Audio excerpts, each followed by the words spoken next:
हम लोग जहाँ बैठे हैं इसके बगल में कितना नंबर बूथ है, किसी को मालूम है?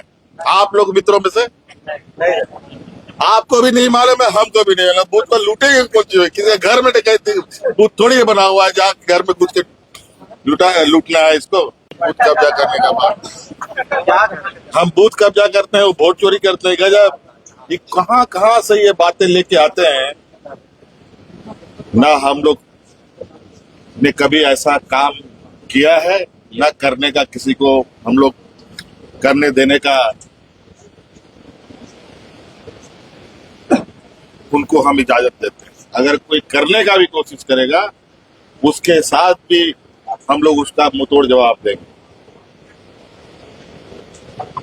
क्या बात करेंगे बूथ कब्जा की बात? अभी से ये सब थोड़ा सा उनके बातों में थोड़ा सा घबराहट है, तो उनका अपना विचार हो सकता है। लेकिन जब राज्य की जनता या घाटशिला की जनता का आशीर्वाद हो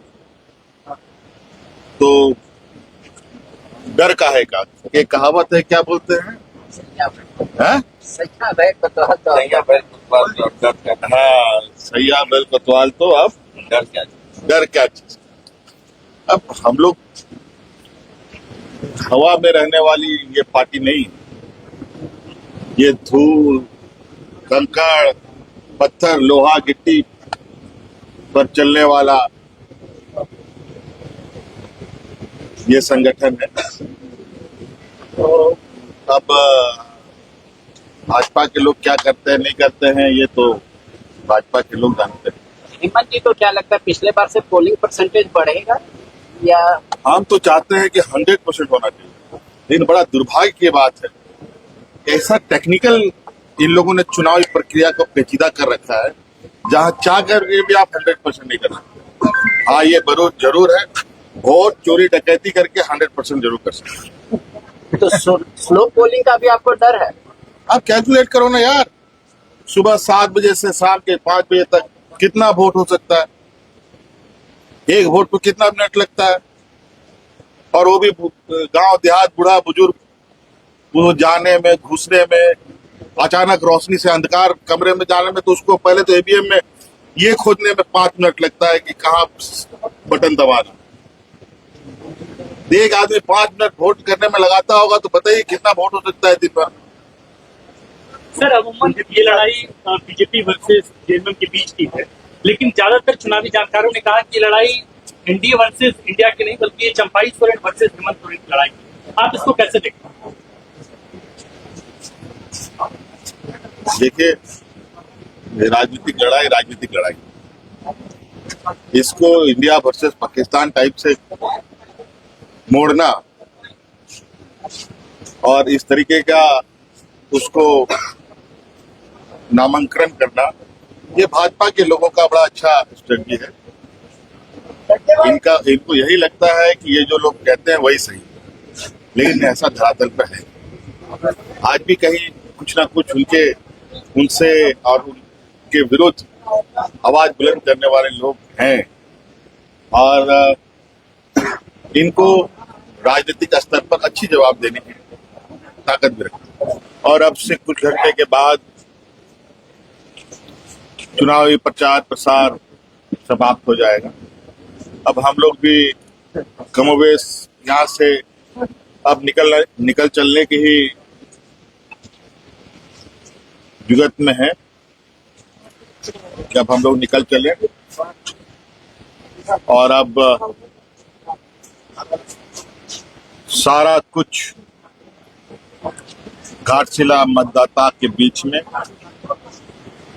अब ये चंद घंटे उनके हाथ में रहेगा, और उसके बाद चुनावी प्रक्रिया प्रारंभ होगी।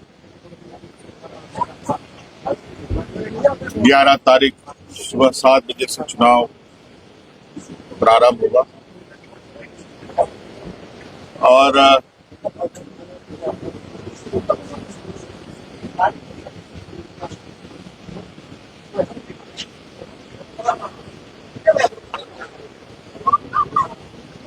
मुझे उम्मीद है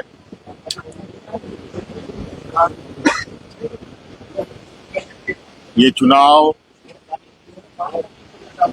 काफी पारदर्शिता और निष्पक्षता के साथ होगा।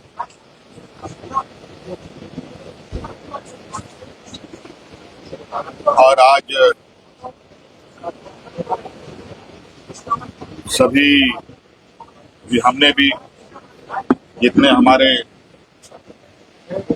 नेता कार्यकर्ता आसपास अगल बगल से आए थे, उनको भी हमने निर्देशित किया है कि अब अविलंब घाटशिला विधानसभा से आप सब लोग बाहर चले जाएं और अब ये पूरा का पूरा मोर्चा झारखंड मुक्ति मोर्चा का घाटशिला विंग संभालेगा और पूरे चुनावी प्रक्रिया को अंजाम तक पहुंचाएगा। हम लोगों ने लगभग घाटशिला के एक एक घरों तक मोहल्ले टोले गांव पंचायत बूथ स्तर तक पहुंचने का प्रयास किया और हम लोगों ने अपनी बातों को घाटशिला विधानसभा के लोगों को के समक्ष रखा है। अब निर्णय घाटशिला विधानसभा के लोगों को।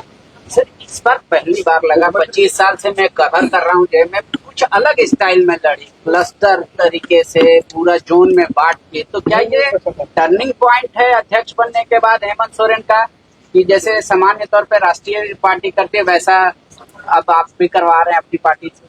देखिए, समय समय पर और समय के अनुरूप चुनावी रणनीति बनते हैं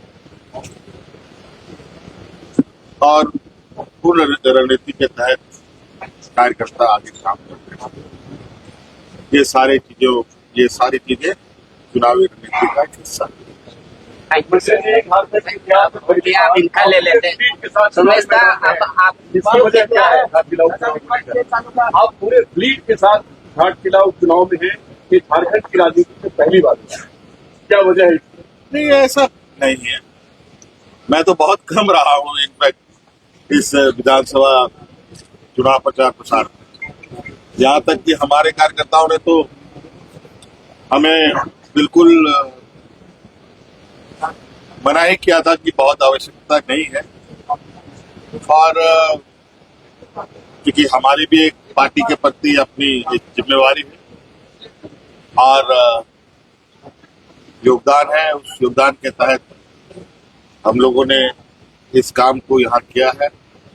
यहाँ माननीय मंत्री दीपक बिरुआ जी लगातार माननीय यहाँ हमारे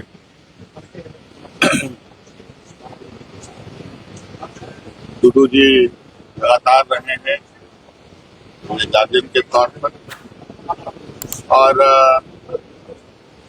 रामदास जी आप हम लोग के बीच